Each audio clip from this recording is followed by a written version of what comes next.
तर बघा किती मस्त धपाटे झालेले आहेत, खूप सारे धपाटे केलेले आहेत।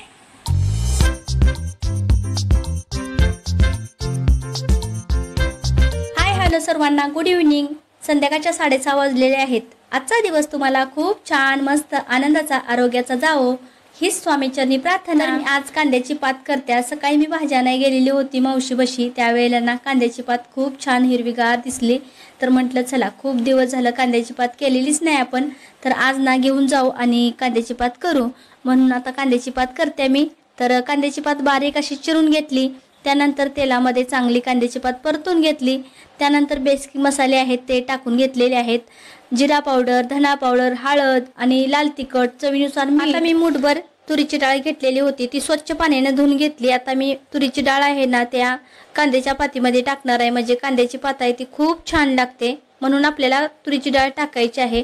तर सगळी तुरीची डाळ पण आपण कांद्याच्या पातीमध्ये मस्त परतवून घेतली। आता पाणी ओतू, तर पाणी पण जास्त ओतायचं नाही, फक्त अर्धा ग्लास मी पाणी ओतणार आहे। कांद्याच्या पातीला अगोदरच पाणी सुटलं जातं, जास्त पाणी ओतायची काही गरज लागत नाही। तर आता मीडियम गॅस करून आपली कांद्याची पात आहे ते 5 ते 6 मिनिटांमध्ये शिजली जाते। तुम्ही मला चेहऱ्याला इनं काय लावलेलं आहे, तर मी ना बेसन पीठ, हळद आणि दुधावरची शाई लावलेली आहे।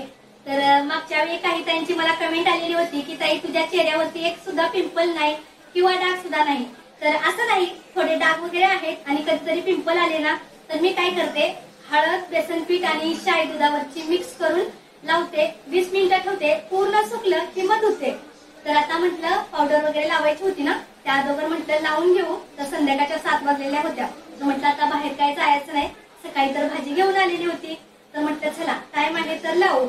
एवढी दिवाळी झाली खरं मला लावाय काय भेटलंच नाही, कारण दिवाळीमध्ये तुम्हाला माहितीये सगळ्या गृहिणींच्या मागणं सगळी धावपळ असते, फराळ करायचा असतो, पाहुण्यांच्याकडे जायचं असतं, त्यानंतर लक्ष्मीपूजन, भाऊबीज, या सगळ्याची धावपळ आपल्याच मागं असते। मला काय लावता आलंच नाही, त्यामुळे आता मी लावलेलं आहे। चेहऱ्यावरती माझ्या ना पिंपल असे उठलेले आहेत आणि चेहऱ्यावरती डाग पण दिसायला लागलेले आहेत, म्हणजे वांग म्हणतात त्याला, तो पण थोडा थोडा दिसायला लागलेला आहे, म्हणून म्हटलं चला आता बेसन पीठ आजपासून ना 15 दिवस लावायचं। तर बेसन पीठ, हळद आणि शाई लावली ना चेहऱ्यावरती मस्त असा ग्लो येतो, धुतल्यानंतर खूप छान चेहरा दिसतो आणि पिंपल आहे ते जातात। दुसरी क्रीम मी काही सुद्धा लावत नाही। तर मागच्या वेळी खूप साऱ्या ताई म्हणत होत्या की तुझा चेहरा खूप छान आहे, एकदम तुझ्या चेहऱ्यावरती ग्लो मस्त असा येतो, तर तू काय लावते चेहऱ्याला, तर मी काही सुद्धा नाही, बेसन पीठ आणि हेच लावते, शाई वगैरे किंवा हळद।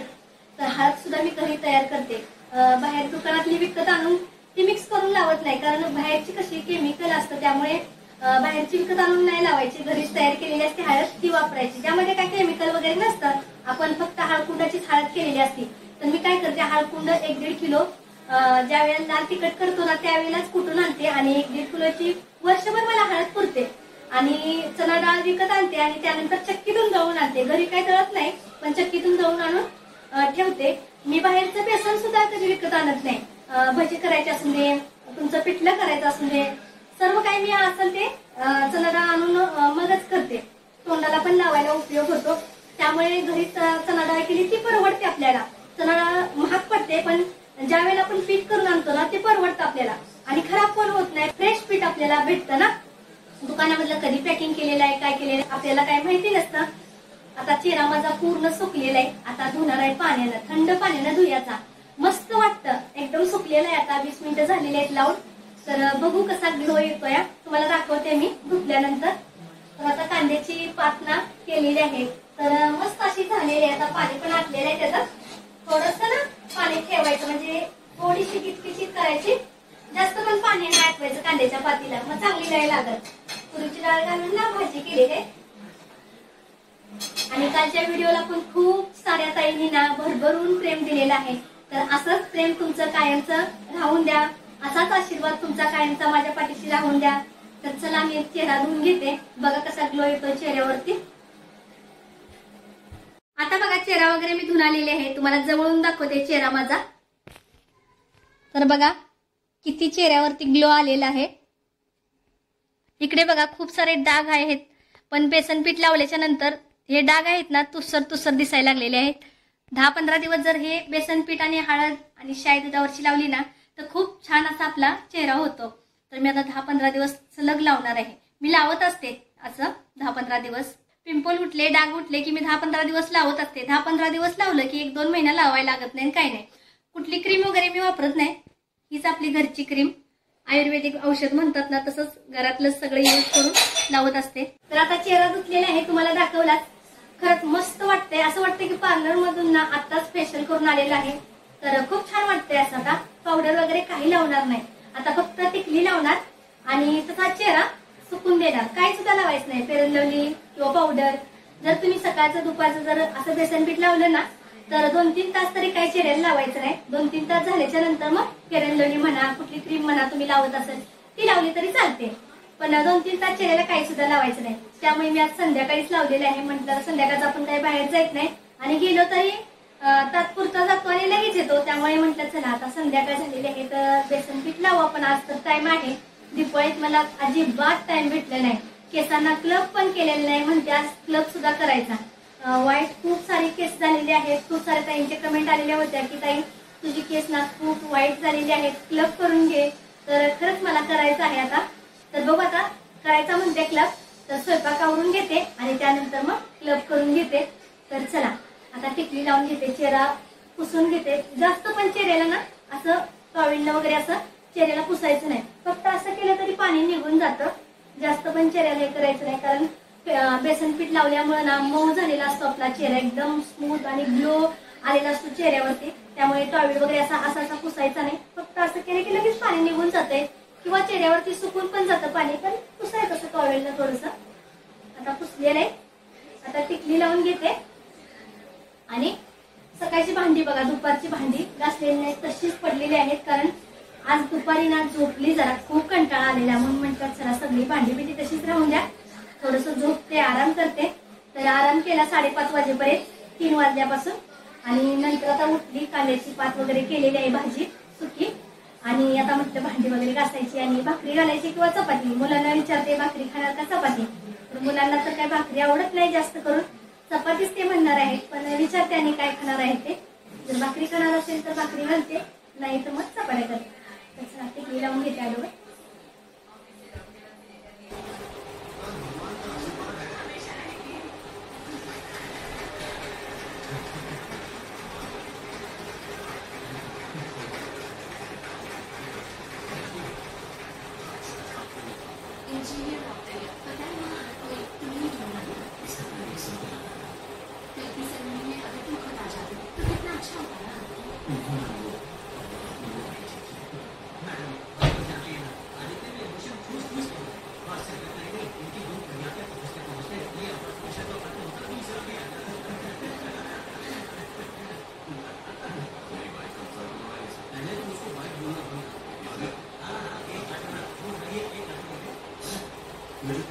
आता भात सुद्धा झालेला आहे, बंद केलेला आहे गॅस. तर भांडी सुद्धा खूप सारी होती ना, ती घासून घेतली. तर मुलांना विचारलं भाकरी करू का चपात्या करू. तर मुलं म्हटली की धपाट्या कर. खूप दिवस झाला मोठा मुलगा म्हणजे ओंकार आहे, तो मागं लागलेला आहे की मम्मी मला धपाटी पाहिजे. तर म्हटलं चला आता धपाटी आज करू. चकलीचं भाजणीचं पीठ आहे ते खूप सारं राहिलेलं आहे, कारण मी जास्त दळून आणलेलं होतं, कारण त्याची धपाटी सुद्धा तयार होतात म्हणून. तर आता त्याचीच आपण धपाटी तयार करायची आहे. जे धपाटीला साहित्य लागतं ना ते इथं काढलेलं आहे. मिरच्या, लसूण, मुठभर कोथिंबीर, त्यानंतर अद्रक. आता हे सर्व बारीक करायचंय. कोथिंबीर काय बारीक करायची नाही, बारीक अशी चिरून घेतलेली आहे फक्त. तर चला या सर्वांची पेस्ट बारीक अशी करून घेऊ आणि टेस्टी अशी धपाटी तयार करायची आहे. आता मी मिक्सरचं भांडं घेतलेलं आहे. आता आपण मिक्सरच्या भांड्यामध्ये लसूण, मिरची, अद्रक हे सर्व बारीक करून घेऊ. हे बारीक करता वेळी पाणी आपल्याला घालायचं नाही, कारण धपाट्याला मोठं वाटण असेल तर धपाटे खूप छान लागतात, त्यामुळे वाटण असं मोठंच करून घ्यायचं. तर हे बघा जाडसर असं वाटण करून घेतलेलं आहे. आता मी भाजणीच्या चकलीचं पीठ माझ्याकडे होतं, त्यातलं ना 3 वाट्या मी पीठ घेते. तुमच्याकडे जर भाजणीच्या चकलीचं पीठ नसेल तर तुम्ही 1 वाटी ज्वारीचं पीठ घ्या, 2 वाटी चणा डाळीचं पीठ घ्या आणि गव्हाचं पीठ आहे ते अर्धी वाटी घ्या. तर मी इथं ओवा पण घेतलेला आहे. चमच्याभर ओवा घेऊन हातावरती चोळून टाकलेला आहे, कारण आपल्याला धपाटा आहे पचन होण्यासाठी ओवा टाकायचा आहे. थोडी घालायचे, म्हणजे 1 चमचा तेल घालायचे आणि ही ना वरून थोडीशी लावाय ठेवायचे. आता यामध्ये ना धना पावडर वगैरे काय टाकली नव्हती, म्हणून मी आता धना पावडर 1 चमचा टाकत्या. त्यानंतर जिरा पावडर 1 चमचा टाकत्या. हळद टाकते 1 चमचा. आता आपण मुठभर कोथिंबीर बारीक चिरून घेतलेली आहे ती सुद्धा टाकू. आता चवीनुसार मीठ टाकून घ्यायचं. आता आपण मिरची, लसूण आणि अद्रक जे वाटून घेतलेलं आहे ते पण टाकू. आता पीठ मळण्यासाठी या भांड्यामध्ये पाणी घेतलेलं आहे आपण. आता हे सर्व मसाले पिठामध्ये टाकलेले आहेत ना, ते पिठामध्ये चांगले कालवून घ्यायचे. सगळ्या पिठाला ना लागलं पाहिजेत मसाला, असं कालवून घ्यायचं. आणि आता थोडं थोडं पाणी घेऊन पीठ आपण मळून घेऊ.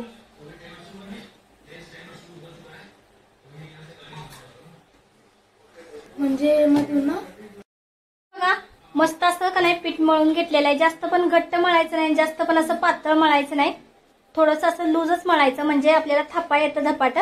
आता हे 20 मिनिटं भिजत ठेवायचं पीठ आणि भिजल्याच्या नंतर मग कराय घेणार आहे. तर चला मग भिजू त्या पीठ आणि नंतर आपण कराय घेऊ. तर इथं बघा वाटीतनं पाणी घेतलेलं आहे कारण या कपड्याला लावायसाठी. तर हा कपडा कॉटनचा आहे आणि ह्या कपड्याला पूर्ण असा पाण्यानं भिजवून घ्यायचा म्हणजे आपलं धपाट ज्या वेळेला तव्यात सोडतो का नाही त्यावेळेला लगेच सुटलं जातं. आणि या गोळ्याला पण पाणी लावून घ्यायचं दोन्ही साईड कडून थोडं थोडं. आणि आता असं थापून घेऊ. असं मस्त गोल असं थापून घ्यायचं. मध्ये जास्त जाड करायचं नाही, पातळच करीत घ्यायचं. एकसारखं सगळं धपाट झालं पाहिजे. मस्त असं थापून घ्यायचं. आता थापून घेऊ आपण. जर हाताला चिटकाय लागलं तर थोडं थोडं पाणी घेत ना असं धपाटात थापीत न्यायचं म्हणजे पीठ आहे ते चिटकत नाही हाताला आणि धपाटा खूप छान असा पाय येतं. आपलं तयार झालेलं आहे. तर धपाटा उचलत्या वेळी असा कपडा ताट धरायचा आणि नंतर असं उचलायचं. तर तव्याला आपल्या तेल लावून घ्यायचं आहे. तर अगोदर तेल लावून नंतरच धपाटा उचलून तव्यात टाकायचा आहे. तर चला तेल लावून घेऊ अगोदर. तव्याला तेल लावण्यासाठी असा कांदा चिरून घेतलेला आहे गोल असा. कांद्यातनं असं तेल लावायचं म्हणजे ना धपाटा आहे ते लवकर सुटलं जातं. हा लोखंडी तवा ठेवलेला आहे कारण लोखंडी तव्यामध्ये धपाटे केलेलं खूप टेस्टी लागतं. त्यामुळे लोखंडी तवा असेल तुमच्याकडे तर लोखंडी तव्यामध्ये धपाटा कधी करा. सभोवतानी सगळ्या तव्याच्या तेल लावून घ्यायचं कांद्याने. कांद्याने असं तेल लावलं की धपाटा लवकर सुटतं, करपत नाही खाली, चिटकत नाही खाली. तर आता सगळं तेल आहे ना कांद्याने लावून घेतलेलं आहे तव्याला. आता आपल्या धपाटा टाकून घेऊ. तर बघा असा कपडा टाकायचा. असं बोटं उठवायची म्हणजे कपडा आहे तो सुटला जातो. आणि असा हळूच अलगद एकदम कपडा काढून घ्यायचा. तर किती मस्त असा सुटलेला आहे बघा कपडा. आता तेलाची बोटं ना अशी उठवायची धपाट्यामध्ये म्हणजे काय होतं खालीपर्यंत तेल सगळं जातं आणि धपाटा खालून पण चांगलं भाजलं जातं. त्यामुळे अशी तेलाची बोटं उठवायची आणि त्यावरती आता झाकण ठेवते. त्या अगोदर थोडंसं तेल सोडायचं आणि गॅस आहे तो मीडियमच ठेवलेला आहे. आता याच्यावरती झाकण ठेवते म्हणजे आतल्यात सगळं पीठ आहे ते वापरलं जातं आणि मस्त छान असं तयार होतं धपाटा. प्लेट ठेवून 2 मिनिटं झालेली आहेत. तर बघू आपल्या धपाटा पलटी करायला आलेला आहे का. तर बघा किती फोड मस्त आलेले आहेत वरून. तर ना आता पलटी करू आपण धपाटा. आणि तीळ पण टाकायची आहे थोडीशी वरून अशी. आता पलटी करते मी. तर बघा किती मस्त असं धपाटा भाजलेला आहे आपला. जाड करायचं नाही. माझं बघा धपाटा किती पातळ झालेला आहे. धपाटा पातळ केलं का नाही खायला खूप छान लागतं. आता गॅस आहे तो मीडियमच आहे अजून. तव्यात टाकलेला धपाटा आहे ना ते भाजते तोपर्यंत आपण दुसरा धपाटा थापून घेऊ. या कपड्याला असं पाणी लावून घ्यायचं. आता हा बघा गोळा घेतलेला आहे. तुम्ही छोटा मोठा घेऊ शकता. तुम्हाला छोटा धपाटा पाहिजे असेल तर छोटा घ्या, मोठा धपाटा पाहिजे असेल तर मोठा घ्या. तर मी जास्त पण मोठा नाही जास्त पण छोटा नाही, मीडियम असा गोळा घेतलेला आहे. आणि भाकरीला उंडा करतो ना असं करून घेतला म्हणजे एकसारखं धपाटा थापलं जातं.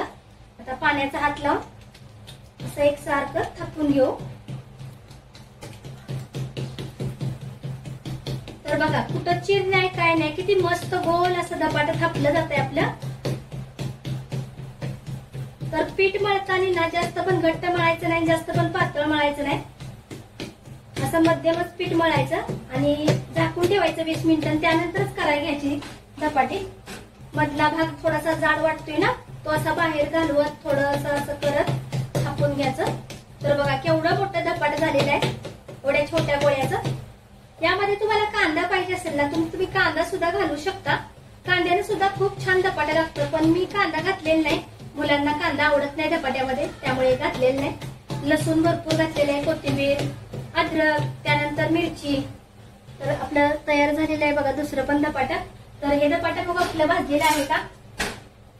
तर आता मस्त असं हे धपाटा आपलं भाजलेलं आहे, काढून घेऊ. तर माझ्याकडे टोपली आहे ना, अशी कामटाची टोपली आहे, त्यामध्ये मी काढणार आहे. कारण जर आपण ताटामध्ये जर काढलं ना धपाटा तर त्याला सगळं पाणी सुटलं जातं. त्यामुळे अशी टोपली असली तुमच्याकडे तर टोपलीवर काढा, किंवा चाळण असली तर चाळणीमध्ये काढा. नाहीतर एक वाटी घेऊन वाटीवरती ठेवायचं, म्हणजे सगळी वाफ आहे ना निघून जाते आणि छान असं धपाटा मस्त राहतं आणि खुसखुशीत एकदम लागतं. तर बघा किती सुंदर असं धपाटा झालेलं आहे. मागून पुढून चांगलं भाजून घ्यायचं आणि किती पातळ झालेलं आहे बघा. खूप मस्त असं धपाटा तयार झालेलं आहे. आता दुसरं धपाटा तव्यामध्ये टाकता वेळी पण कांदा लावून घ्यायचा, असं तेल लावायचं कांद्याने. तर आता दुसरं धपाटा आहे ते टाकून घेते.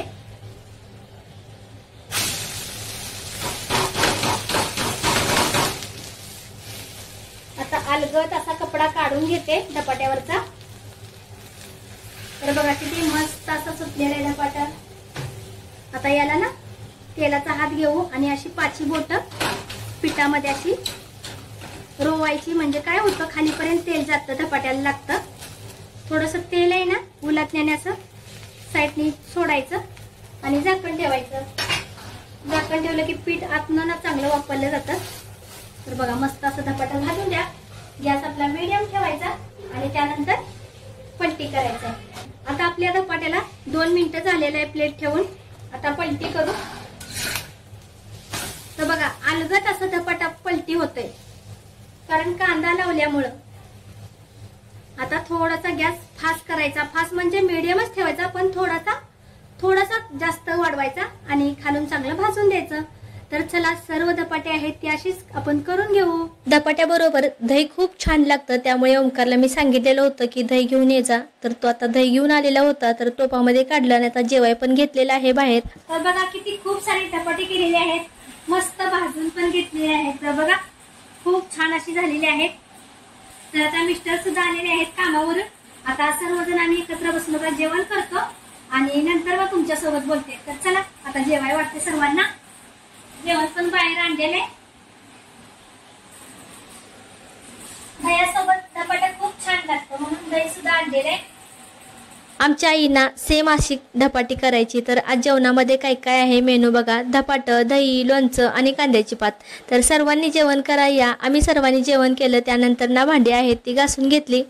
आता आम्ही सर्वांनी जेवण करून घेतलं. भांडी वगैरे सगळी घासलेली आहेत. किचन ओटा सगळा पुसून घेतला. चेगडी पण पुसून घेतली आणि धपाटी एवढी भारी झालेली ना सर्वांना आवडले. खूप आवडीने सर्वांनी खाली आणि खूपच टेस्टी झालेले होते, मस्त झालेले होते. तर खूप छान लागले, सर्वांना आवडले. आणि आता ना मेहंदी लावत्या, कारण केसांना मेहंदी लावलेली नाही. ती पोळीत पण लावायची होती पण लावलीच नाही, मला टाइमच नाही भेटलं. तर म्हटलं चला आता तरी टाइम काढून आपल्या केसांना मेहंदी लावू. तर लावून घेते आधी मेहंदी आता, म्हणजे 1.5 तास लागेल सुकायला. तर मला आता व्हिडिओ एडिटिंग करायचंय. 12 वाजलेले आहेत. तर 2 वाजता मला झोपायला. माझं रोजच टाइम झाले झोपायचं. 2 वाजता आहेत, कधी 3 वाजता आहेत. एडिटिंग करायला खूप वेळ जातो, त्यामुळे आता मेहंदी लावते म्हणजे एडिटिंग होईपर्यंत सुकून जातील केस. तर मी स्वतःच लावत असते. सफेद झालेले आहेत केस. तर खाली इकडे नाही सफेद झालेली, तर इकडे बघा काळी सिल्की मस्त आहे, त्यामुळे वरतीच लावावी लागते मेहंदी फक्त. तर घेते आता लावू. आरशामध्ये बघून मी लावते, पण आता तर मी ना नुपूरची मेहंदी लावते. तर ही बघा. तर मागच्या वेळी एका ताईने विचारलेलं होतं, ताई तुमची केस खूप छान अशी लाल कलर दिसते केसांना, तर कोणती लावता तुम्ही? तर मी ही मेहंदी लावते नुपूरची, ब्राऊन कलरची. तर चला आता लावून घेते. 25 मिनिटं भिजाय ठेवलेली मेहंदी कालवून ना भिजाय ठेवायची 25 मिनिटं, म्हणजे कलर खूप छान केसांना येतो.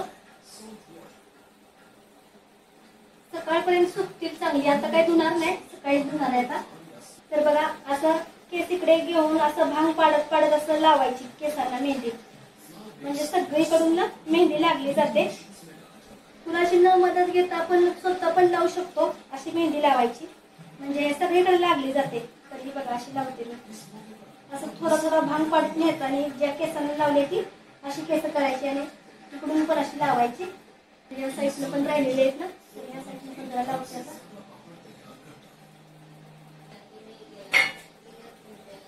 तर बघा आता सगळी मेहंदी लावून झालेली आहे. मस्त अशी मेहंदी लावलेली आहे. खालच्या साईडला मी काही लावत नाही कारण माझी पांढरी नाही झालेली खालच्या साईडला. तर खालच्या साईडला ही ना केस आहे ती मस्त अशी काळी आहे, त्यामुळे काही खालच्या साईडला लावित नाही. अशी आता सुकायला सोडते. 1-1.5 तास लागतील अशी सुकायला. तर चला आता 12 वाजलेले आहेत. मला एडिटिंग करायचे. एडिटिंग करून घेते. ह्या व्हिडिओची एंडिंग आहे ती इथंच करते. हा व्हिडिओ तुम्हाला कसा वाटला नक्की कमेंट बॉक्स मध्ये सांगा. व्हिडिओ जर आवडला तर लाईक करायला विसरू नका. चॅनलवरती नवीन असाल तर सबस्क्राईब करायला विसरू नका. परत भेटू उद्याच्या नवीन व्हिडिओ मध्ये. तोपर्यंत सर्वांना श्री स्वामी समर्थ व सर्वांना शुभरात्री.